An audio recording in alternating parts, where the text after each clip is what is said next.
Hello and welcome to the Binding Sites webinar titled Role of the Immunoglobulin Free Light Chain Nephelometric Assay in the Management of Plasma Cell Dyscrasias. Our guest speaker today is Dr. Maury Gertz. Dr. Gertz is the Roland Seiler Jr. Professor of the Art of Medicine and Chair of the Department of Internal Medicine at the Mayo Clinic in Rochester, Minnesota. He is a Master of the American College of Physicians. His undergraduate degree was awarded with highest distinction from Northwestern University, graduating Phi Beta Kappa. Dr. Gertz received his medical degree cum laude from Loyola Medical School in Maywood, Illinois, and was elected to Alpha Omega Alpha Medical Honor Society. He completed a 3-year medical residency at Rush Presbyterian St. Luke's Hospital in Chicago, Illinois, and was voted Resident of the Year for 2 of those years. He completed training in hematology and oncology at the Mayo Clinic before doing amyloidosis research at the Thorndike Laboratory of the Boston City Hospital. Dr. Gertz is a Fuchs Professor in recognition of his contributions to the understanding of multiple myeloma, amyloidosis, and Waldenstrom's macroglobulinemia. He received the Robert Kyle Award from the International Waldenstrom's Macroglobulinemia Foundation. He has served as president of the Mayo Rochester Officers and Counselors and was awarded the Mayo Distinguished Clinician Award for his contributions to patient care. Dr. Gertz previously served on the Mayo Clinic Rochester Executive Board and was the chair of Personnel Committee. Dr. Gertz is a member of the Myeloma Subcommittee of the Eastern Cooperative Oncology Group and a member of several professional organizations. He was appointed as the first co-chair of the National Cancer Institute Myeloma Steering Committee. He was the first treasurer of the International Society of Amyloidosis and currently is the first treasurer of the International Myeloma Society and serves on 3 journal editorial boards, including the Journal of Clinical Oncology. He has been awarded the B.J. Kennedy Lectureship Award by the Minnesota Society of Clinical Oncology. Dr. Gertz has participated in numerous clinical trials and is a frequently invited lecturer at various national and international meetings. He has authored over 450 publications and book chapters and an additional 500 abstracts, letters, and editorials. Dr. Gertz, I will now turn it over to you. Thank you very much, and good afternoon. Thank you all for taking the time to attend the webinar. I'll be talking about the role of the free light chain assay in the management of plasma cell dyscrasias. I'll be aiming this both at clinicians who care for these patients, laboratory personnel who operate the diagnostic test, as well as laboratory directors, and trying to determine what an appropriate role would be for the diagnostic test. So the objectives of the talk are to understand the role of the immunoglobulin free light chain assay in the prediction of early progression and defining response and stringent response in myeloma and amyloidosis. Also, we're going to briefly discuss the utilization of the newly introduced heavy light chain measurement and how it might integrate into practice in the future. My financial disclosures are there. I've gone to a fair amount of effort to ensure that the presentation is free of commercial bias, but I am compensated by Binding Site for the talk, but it won't influence what I tell you. When we talk about the monoclonal gammopathies, there's a relatively broad differential diagnosis. This pie chart shows the breakdown of the monoclonal gammopathy, so that when a laboratory reports out that an M protein is present in the serum or in the urine, this is the differential diagnosis that we usually attach to our laboratory reports. The majority are monoclonal gammopathy of undetermined significance and simply bear monitoring over time. However, a significant number of patients with monoclonal gammopathies ultimately turn out to have multiple myeloma, light chain amyloidosis, a lymphoproliferative disorder, usually low grade, smoldering multiple myeloma, a solitary or extramedullary plasmacytoma, Waldenstrom's macroglobulinemia, and then a host of rare disorders such as cold agglutinin disease, cryoglobulinemia, Combs syndrome. And so the question is, how has the use of the immunoglobulin free light chain help us deal clinically with the management of patients with this wide array of disorders? Getting back to basics, on the top I'm showing a cellulose acetate electrophoresis. For those of you who do not work in the laboratory, it is the strip that actually is placed in an electric field. 30 years ago, paper, then agarose gel, and now cellulose.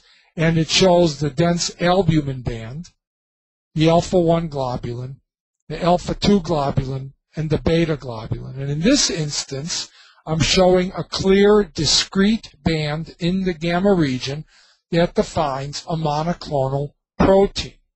Although this is the strip that's run in the laboratory, typically this strip is interpreted by an electronic integrator, and the paper readout that is often sent out of the laboratory is the serum protein electrophoresis pattern that shows the proverbial M spike in the gamma region. And you can see the M spike here corresponding with the dense immunoglobulin band. When an M spike is found, of course, the job isn't finished because it becomes important to identify what type of peak this represents. This leads to the immunofixation. So below you can see a protein electrophoresis, PEL, and you can see again the 5 bands that migrate within this gel, and then one overlays impregnated strips with antisera to G, A, M, kappa, and lambda. And in this specific immunofixation, you can see that A is clearly polyclonal and migrates in the beta region. M is not detectable. Kappa also is a smear and is polyclonal, but co-migrating with the band seen on electrophoresis is a monoclonal G and a monoclonal lambda band, identifying this M spike as a monoclonal IgG lambda protein. Now, when we're talking about measuring proteins, whether by electrophoresis or immunofixation or by the immunoglobulin free light chain assay, we should talk a little bit about the sensitivity of the measurement, the magnitude of the proteins we're measuring. So I have on this slide some basic measurement techniques. In a normal adult, the serum albumin level is 4 grams per deciliter. In Canada, 40 grams per liter. That translates to 40,000 milligrams per liter for the normal adult albumin.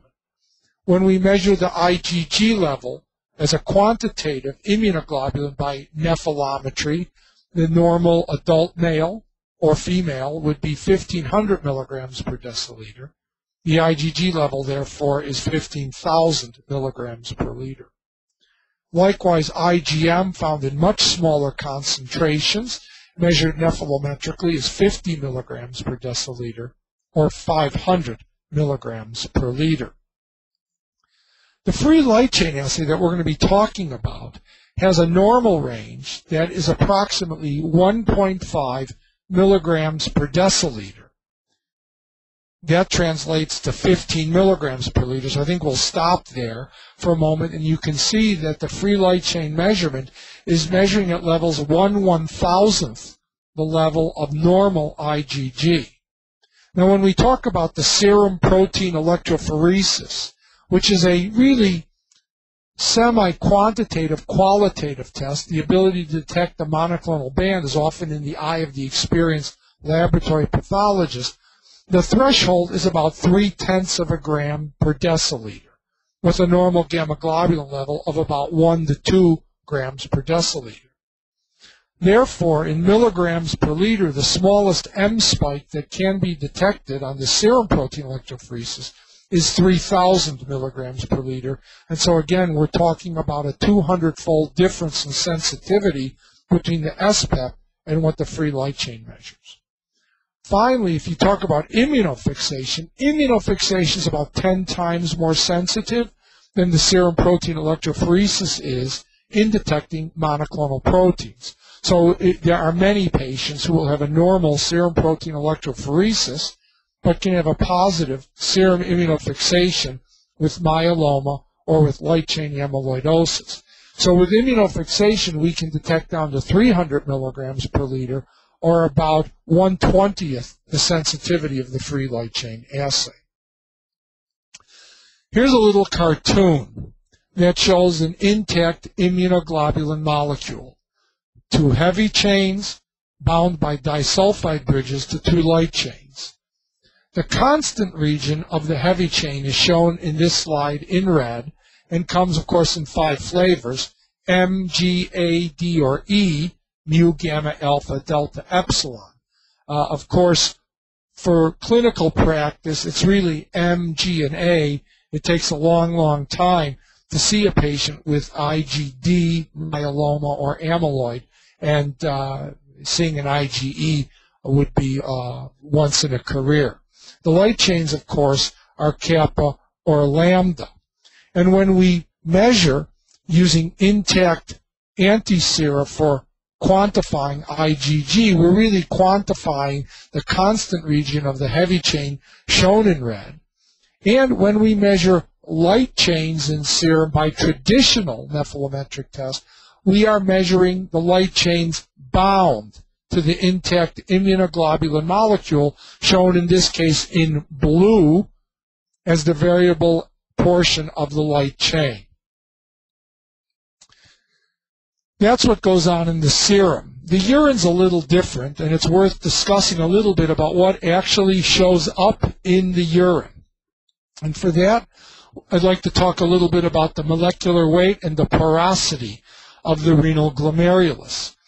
The molecular weight of albumin is 68,000 Daltons, 68 kilodaltons.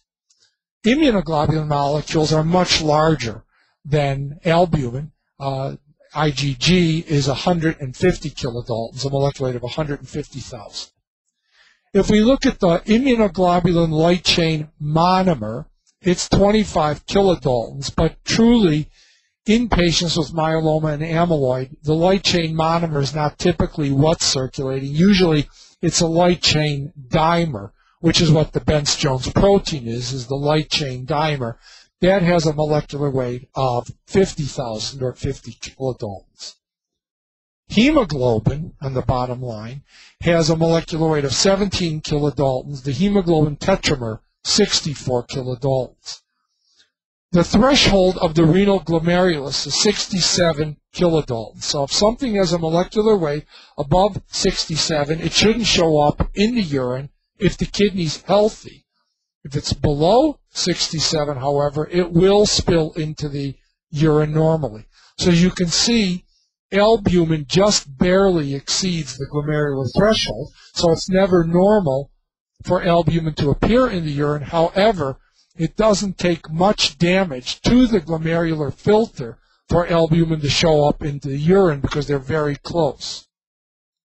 Intact immunoglobulin almost never shows up in the urine unless the kidney is severely damaged, because immunoglobulin has twice the molecular weight than the pore size of the kidney. But light chain proteins do show up in the urine even when the kidney is completely healthy, because a light chain dimer at 50 kilodalton is well below the glomerular threshold of the glomerulus at 67 kilodaltons. So light chains simply spill into the urine and thereby rarely accumulate in any appreciable quantities in the serum, at least when we look for it by immunofixation. And it would be rare for the serum protein electrophoresis to show a light chain spike, if you will, simply because it keeps spilling out into the urine. And parenthetically, since hemoglobin, both the monomer and the tetramer, is below the glomerular threshold, if a red cell ruptures in the circulation due to intravascular hemolytic disease, a transfusion reaction, that hemoglobin will promptly appear in the urine, since hemoglobin fails to exceed the glomerular threshold of the kidney. So that's some of the basics of why Bence-Jones proteins, light chains, show up in the urine. Albumin and intact immunoglobulin rarely do. So here's a cartoon that looks at, again, the intact immunoglobulin on the left, which basically shows the heavy chains and the light chains. And again, commercial antisera for IgG, IgA, and IgM typically target this section, the constant region of the heavy chain, identifying it G, A, and M. When we use commercial anti-sera that looks at intact light chain, it will look at here the constant region, of the light chain here, whether it's bound to intact immunoglobulin or circulating free in the plasma. However, as you look at this cartoon, you can see in the intact immunoglobulin in red, there's an internal surface in the bound intact immunoglobulin that is not exposed. The epitopes are hidden so that anti-sera to light chains will not recognize it. On the right, when we look at free light chains, and below here, a Bence-Jones protein, there clearly is an exposed surface of this free light chain that now can be identified and quantified using light chain anti-sera that will recognize only the light chain that's unbound and circulating free, as it will in amyloid and light chain myeloma, but will not be detected by anti-light chain anti-sera, which is only capable of detecting bound. As we go forward, the light chain has been found to be contributing in a number of different areas. This is the consensus criteria for hematologic response in amyloidosis. Frequently, clinicians call me to ask how they know whether their patients with amyloidosis are benefiting from therapy. And here are the most recent hematologic response criteria. And I think the emphasis for amyloid is that patients who have achieved a complete response have to have immunofixation negativity, but also have to have a normal immunoglobulin-free light chain ratio. For a very good partial response, the DFLC, which I'll define in the next slide or two, the difference between the involved and uninvolved free light chain has to be less than 40 milligrams per liter. And a partial response requires a 50% reduction in the difference between involved and uninvolved. And on the right, you can see the clinical correlation about how the light chain response translates into overall survival for patients with amyloidosis. So in the amyloid community, in any case, the free light chain has become really integral in the assessment of response. This is just a couple clinical examples. This is a patient with renal amyloidosis who had a renal biopsy performed over 10 years ago, and shows the free light chain in green on the bottom, the kappa free light chain. And on the top, we're actually looking at the patient's urinary total protein, the measure of end organ damage from amyloid. And what you can see are two things: that this patient had a stem cell transplant in 2003, which reduced the urinary protein loss from 2 grams into the normal range, a response that was sustained for 7 years. And in the bottom slide, you can see the kappa immunoglobulin free light chain, the involved free light chain, up immediately after transplant, probably due to the stress of transplant, then going into the normal range, and then actually antedated the patient's organ relapse by rising to 25 milligrams per deciliter, at which point the patient was treated with bortezomib. And on the bottom, you see the light chain fell when we last measured it last month, and then subsequently the urinary protein fell as well. In the lower right-hand corner, I'm defining the DFLC measurements. So what I'm giving you an example is a pre-treatment value of kappa of 23 and lambda of 1.37. So the DFLC is 21.63. The units are milligrams per deciliter. After treatment, actually, the kappa fell to 6.22, the lambda rose to 4.03, and so the DFLC was 2.19. So the percentage change in the DFLC is 2.19 subtracted from 2163, divided by 2163, and you end up with an almost 90% reduction, which you can see from 21 to 2.1 reduction. And so that would be a qualifier for a very good partial response, but not a complete response. This is a patient with light chain myeloma, kappa type, once again not associated with an intact immunoglobulin. Historically, we've actually measured the 24-hour urine light chain excretion. And I show that in the bottom slide. A patient who had a urinary M spike that ranged at diagnosis between 2 and 3 grams, show what happened with induction therapy with lenalidomide and dexamethasone, followed by stem cell transplant. The patient had a 5-year response, and then by conventional criteria, the urinary light chain began to rise in early 2011. When you look at the patient's simultaneously measured kappa-free light chain, you can actually see how close the kappa-free light chain and the 24-hour urine light chain correlate. And so in this case, measuring the light chain for this specific patient actually kind of obviated the need for 24-hour urine light chain measurements, and we were able to measure the light chain here, not measure the urine here, and then when I saw the very first rise in light chain, I measured the urine to confirm early relapse, and then the patient went on to salvage chemotherapy. So for light chain myeloma, by using the free light chain assay, the 24-hour urine became somewhat redundant. Sometimes it adds information, sometimes it doesn't add very much information. And again, you can see the difference between the involved and uninvolved light chain went from 3.16, that's subtracting the kappa from the lambda, up to 57.35, so a 20-fold increase, so really no question. And for laboratories that have difficulty handling the 24-hour urine, for patients who dislike or are not very skilled at collecting the 24-hour urine, the free light chain is a very useful alternative.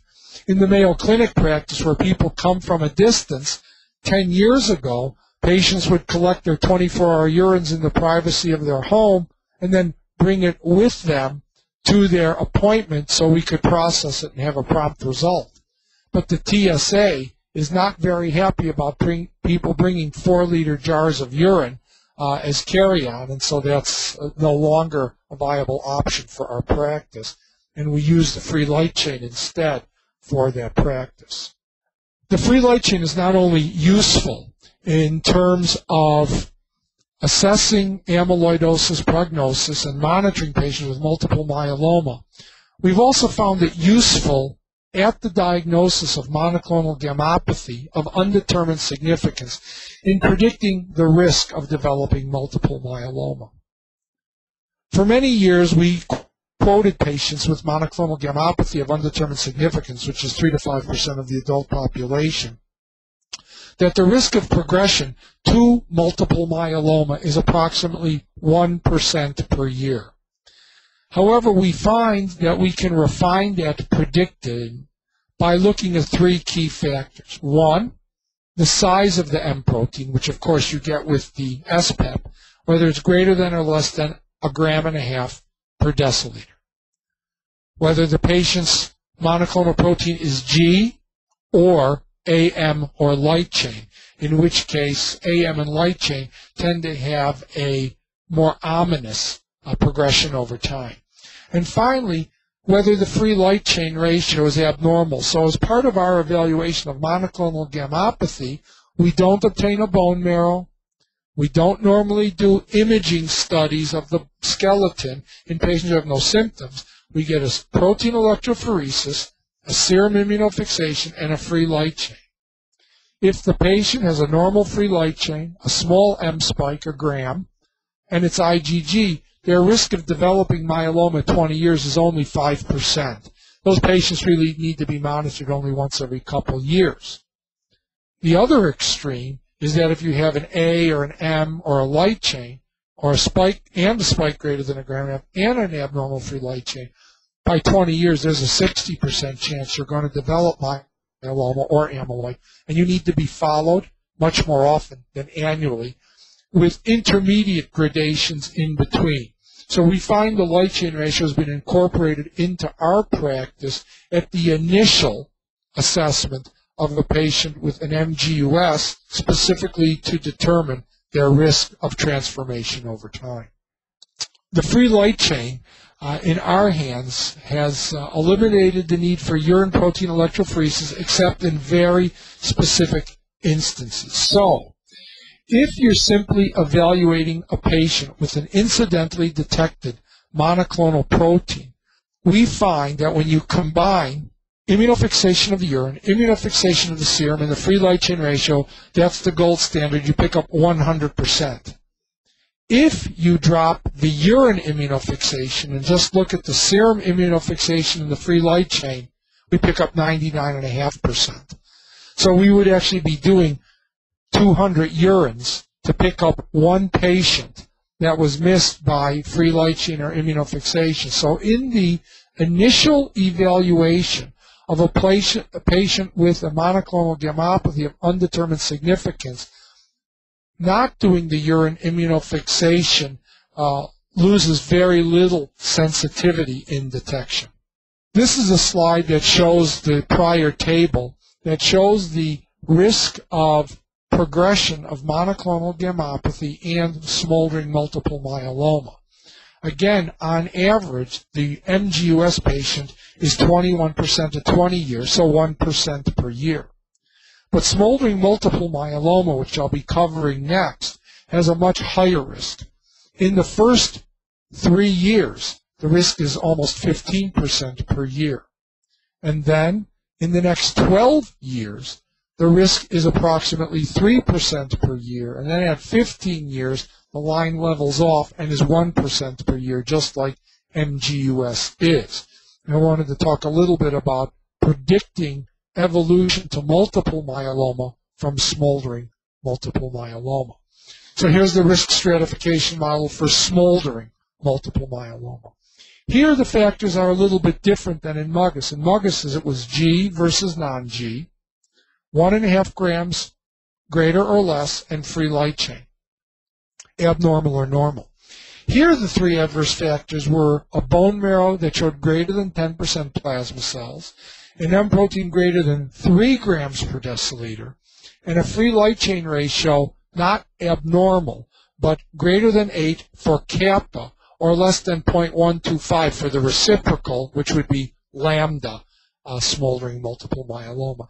And once again, the three progression curves demonstrate that patients who have only one factor at 10 years have only a 50% chance of developing myeloma, pretty linear, 5% per year.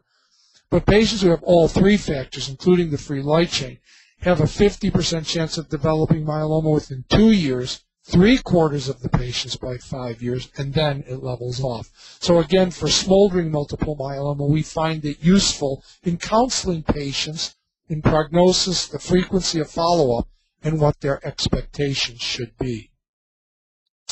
I'd like to turn now to some of the abstracts that were presented at the American Society of Hematology meetings.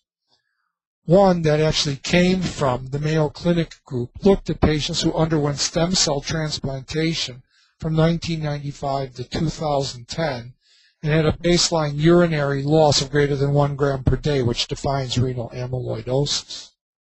What they were trying to do in this study was understand what the relationship was between changes in the free light chain, which measures hematologic response, and the ultimate changes in renal function, urinary protein loss, and creatinine, which is really the goal of therapy. In amyloid, the goal of therapy isn't changing the free light chain, it's making the kidney or the heart better.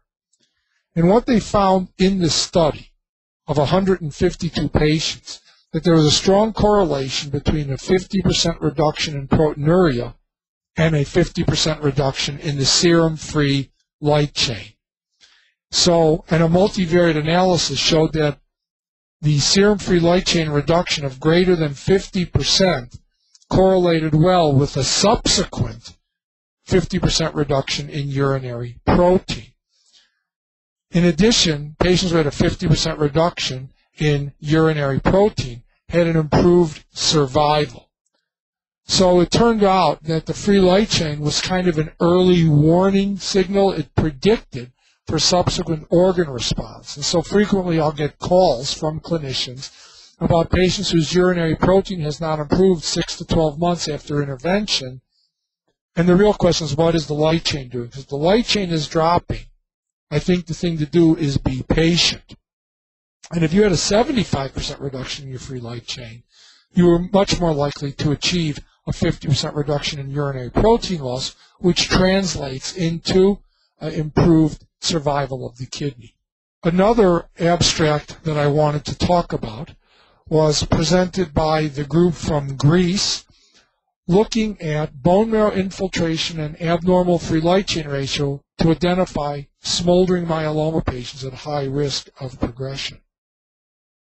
In this case, they analyzed 95 patients with smoldering multiple myeloma, and the median infiltration by clonal plasma cells in the bone marrow was 20%, with a minimum of 10%, which is the threshold for smoldering multiple myeloma.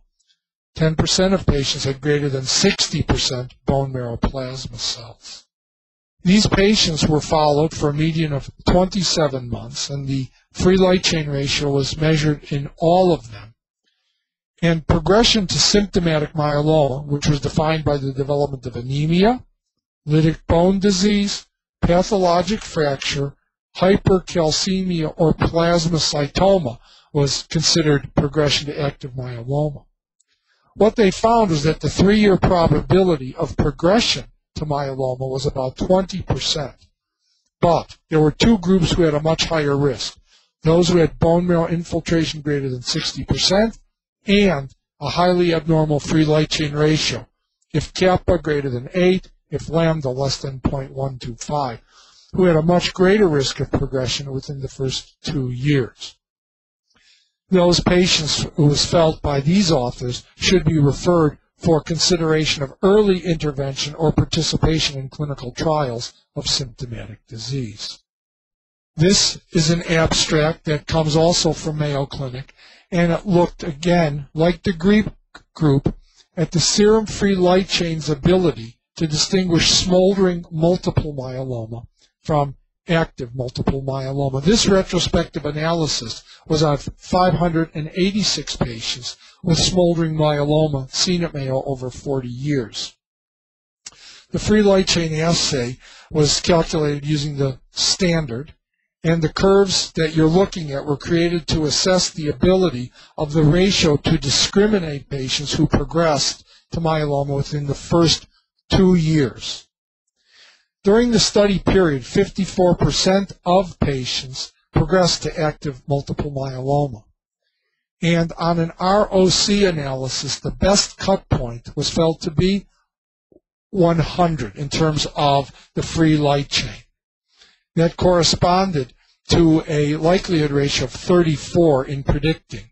And you can see the number of progression in the right-sided Kaplan-Meier curve, that when the ratio was greater than 100, 50% of patients progressed to myeloma within 10 months, where if the light chain was under 100, the median time to progression was 5 years. So a free light chain extreme elevation of greater than 100 as a ratio predicted a very high risk of transformation. In the first 5 years, it was 90%. And this was associated with increasing disease burden, and in these patients, in a malignant fashion. And so it was very useful to have the serum-free light chain to predict those patients with smoldering disease. This abstract is exploring the relatively new serum heavy light chain as well as the free light chain. This was done by a group in Austria, and they looked at 103 previously untreated patients with multiple myeloma and followed 5 consecutive serum samples. They looked at the free light as well as the heavy light, which actually measures the sum of G kappa G lambda and A kappa A lambda using a nephelometric assay. The median survival of this entire cohort was 53.6 months. But patients were stratified according to their presentation, heavy light chain ratios being moderately abnormal or highly abnormal. Survival was significantly shorter in those with highly abnormal ratios, which was 32 months, which you can see in the red line, versus not reached in the green line. I don't think that we can recommend the serum heavy light chain ratios being ready for clinical use. I think these types of studies are exploratory and are interesting, but I don't think we can honestly say it's appropriate to incorporate, but it is interesting that the highly abnormal heavy light chain ratio correlated with shorter survival in newly diagnosed patients with multiple myeloma. As you can see, again, the green line had no abnormalities. The blue line had an abnormal free light or heavy light, and the red line had an abnormal free light and heavy light. And so this raises questions about the prognostic value of this relatively new test in newly diagnosed multiple myeloma, and I think there'll be more to follow on this test. A poster that was presented by a multiple participating group headed by Parmesan Hari from Milwaukee looked at, again, the free light and heavy light chain to compare it with electrophoresis in gauging response. And of 211 patients with a baseline SPEP response better than or equal to VGPR 188 also had a heavy light response, so that was an 89% sensitivity. And again, the heavy light is a nephelometric assay that binds to the junctional epitope between the heavy chain and the light chain constant regions of intact immunoglobulin. And it measures in pairs the light chain type of each immunoglobulin class, so you get a ratio of the monoclonal to the background polyclonal. So G kappa ratio to G lambda, A kappa to A lambda, and M kappa to M lambda. And what they found was that an abnormal heavy light chain after induction therapy had a very high predictive value, it was 100%, in demonstrating these patients were not going to achieve a complete response, and patients who didn't achieve a complete response was associated with a shorter progression-free survival. What was interesting is that the free light chain ratio normalization did not improve outcome. That's important because the stringent complete response criteria developed by the myeloma working group suggests that a free light chain normalization ratio is important to measure. That is not validated by this study.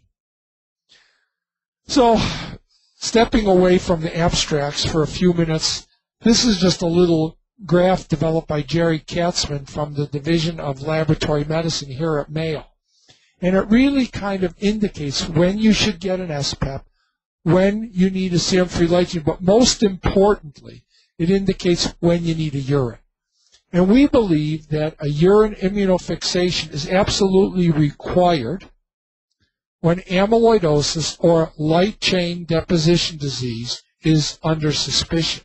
However, if amyloid or light chain is not part of the clinician's differential diagnosis, we do not think that the 24-hour urine is mandatory for the diagnosis of the other disorders. With regard to the ability of the free light chain not to prognosticate but to identify patients with light chain amyloidosis, I draw your attention to the far right bar, looking at patients who were subsequently shown to have light chain amyloidosis. If the free light chain, in patients with kappa amyloid, every patient has either an abnormal serum immunofix, abnormal urine immunofix, or abnormal free light chain test. If you're a lambda, it was 99% had one of those abnormal. For clinicians, I think what this means is if you're seeing a patient and you suspect amyloid, and the free light chain's normal, and immunofixation serum's normal, and immunofixation urine's normal, this patient is not going to have immunoglobulin light chain amyloidosis. You can pretty much exclude the diagnosis. If the patient is known to have amyloidosis and these three tests are normal, then your patient does not have light chain. It's either going to be secondary amyloid, familial amyloid, or localized amyloid. So in this case, the three tests, all of which are necessary for amyloid, is helpful in the classification of the type of amyloid, or alternatively, it's not amyloid and your clinical hypothesis is not correct. The free light chain also is useful for predicting outcomes. Here, in patients with amyloid treated with melphalan and dexamethasone, a free light chain reduction of 50% is associated with a prolonged survival. Patients who do not get a 50% reduction have a median survival of approximately 15 months. And that has to do with the management of patients with myeloma kidney. Those patients who have light chain cast nephropathy, where the light chains bind to TAM horsefall protein, obstruct the renal tubular, and lead to renal failure. It's been a long-standing argument as to whether plasma exchange benefits patients with myeloma kidney, with cast nephropathy. A new technique, high cutoff hemodialysis, dialysis membranes with a very high pore size that are capable of extracting light chains from the serum and trying to determine whether the removal of the free light chain from the plasma helps with the ultimate outcome of improving kidney function and preventing patients from going on long-term hemodialysis. There's no question that patients who aren't on dialysis have a longer survival. What was found in this study in patients with myeloma kidney, that looking at the serialized free light chain level by day 12, a significant reduction using this high cutoff dialysis predicted renal recovery. So, reducing the free light chain level in patients who present with cast nephropathy was associated with an increased number of patients not on dialysis, and suggested that this technique, combined with chemotherapy, was really a very, very important technique for prevention of the development of end-stage renal failure, and that using the free light chain level was useful in determining which patients were actually benefiting from this form of high cutoff hemodialysis, because by day 12, a sharp reduction in the percentage suggested ongoing dialysis was efficacious, where by day 12, if there was not a significant percentage reduction in the light chain in the treatment group, ongoing dialysis was not beneficial. And so I think I'll stop the didactic presentation at this point and open the microphones to questions. Thank you, Dr. Gertz. Audience, the session is now open for questions. You may ask a question by typing into the question and answer box located on your GoToWebinar window. Our first question is, what percent of AL amyloidosis patients have intact immunoglobulin and free light chains, and what percent have light chains only? What a wonderful question. Approximately 50% of patients will have an intact immunoglobulin in the serum in amyloidosis, but that intact immunoglobulin, the 50%, a third of those are only detectable by immunofixation and can't be measured.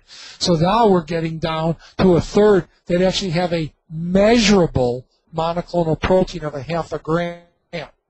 Where when we look at the free light chain assay, the free light chain, it's 97%. If I see a patient whose light chain is normal, I have questions about whether the diagnosis is valid, whether the tissues were stained correctly.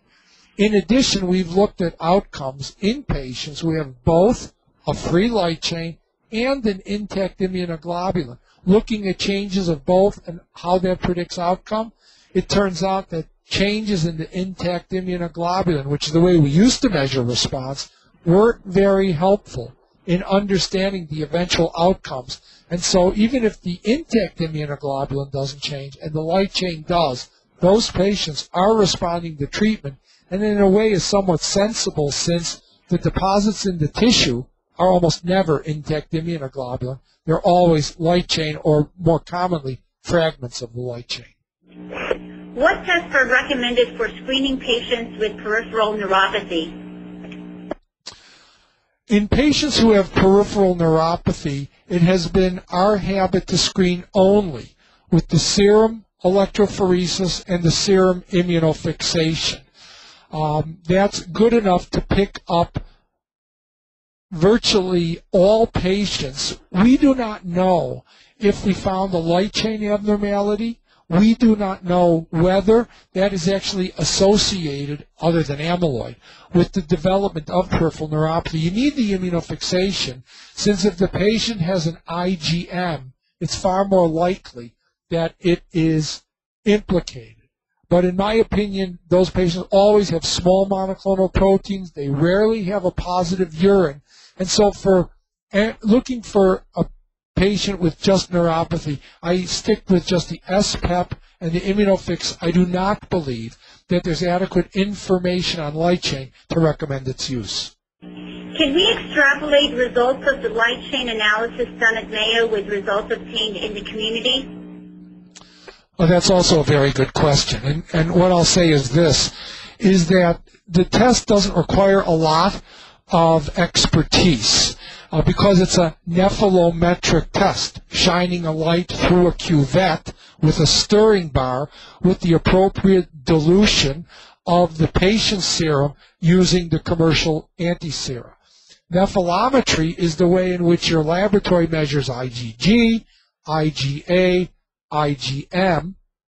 It's also the way you measure C-reactive protein in most laboratories. So the laboratory is set up to do nephelometry, so they should be able to do free light chain.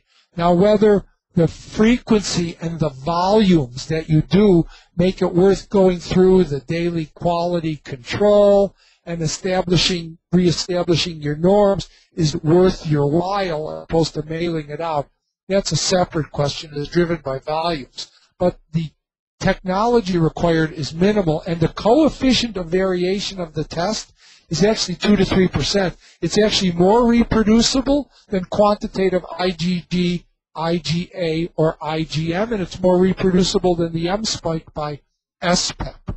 So really, it's more of an economic decision as to how often you do the test, that you want to train your technologists to actually do it. And so I think volume will be the determinant, but it's not an equipment issue. What benefit, if any, does the urine assay offer over serum assay in light chain myeloma? I don't think that those two have been compared. There's a cost advantage for the 24-hour urine. That's number one. But with urine, of course, you have to have the patient really collect a reliable 24-hour urine. You can't make clinical decisions comparing a 20-hour versus a 26-hour, or the patient got up at night and forgot.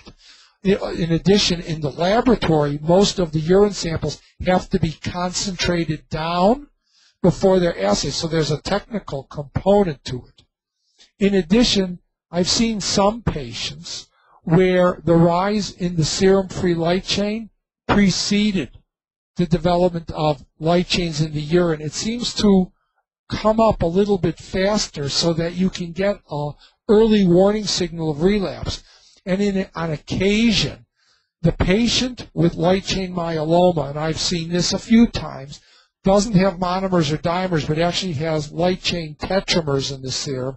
A light chain tetramer won't show up in the urine. They have light chain myeloma, but the urine will not be normal until the kidney's pretty well damaged, but the light chain will be rising. So to be honest, in most patients, I actually tend to follow both, except during periods of disease inactivity where I'll tend not to make the patient bring in the 24-hour urine. But sometimes I do like to see both because there's a strong concordance. Do you know if certain specific light chains are found more often than others? So, like in multiple myeloma, the frequency of kappa to lambda is about 2 to 1. In monoclonal gammopathy of undetermined significance, the ratio is also 2 to 1, which makes sense since myeloma is derived from MGUS. But in amyloidosis, lambda light chains outnumber kappa 3 to 1. In patients with cryoglobulinemia, it's always kappa. In Poems syndrome, it's always lambda. And in light chain deposition disease, it's always kappa.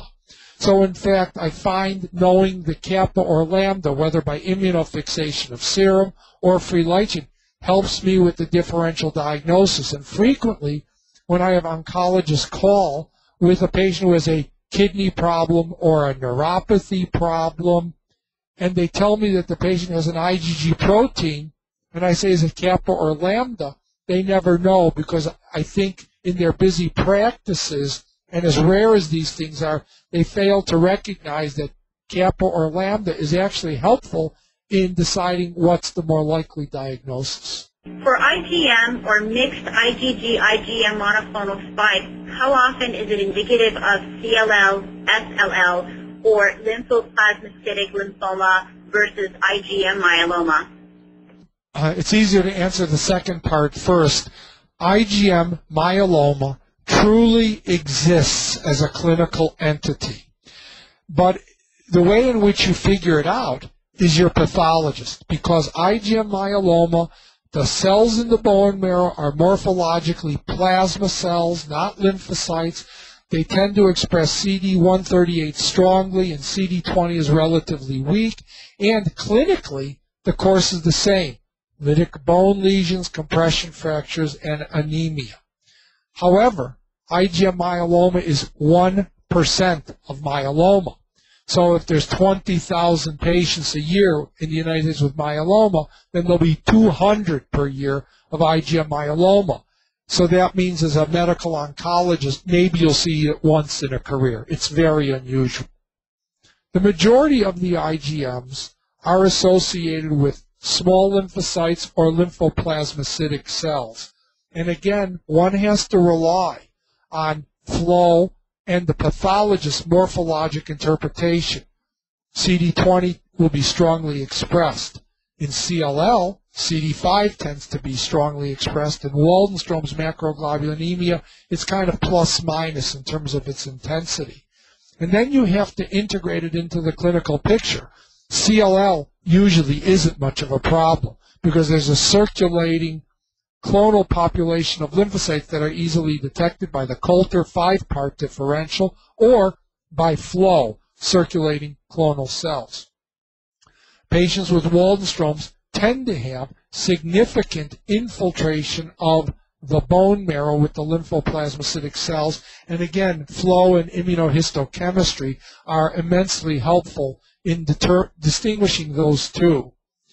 The hard part comes in actually in trying to distinguish Waldenstrom's macroglobulinemia from splenic marginal zone lymphoma. For me, that's a big headache, and it requires the clinician, the hematopathologist, the flow lab. That's a very difficult clinical distinction and often rises and falls on actually how big is the spleen and relatively soft criteria that leave one somewhat uncomfortable. What is the intensity of dialysis to lower serum-free light chain in myeloma?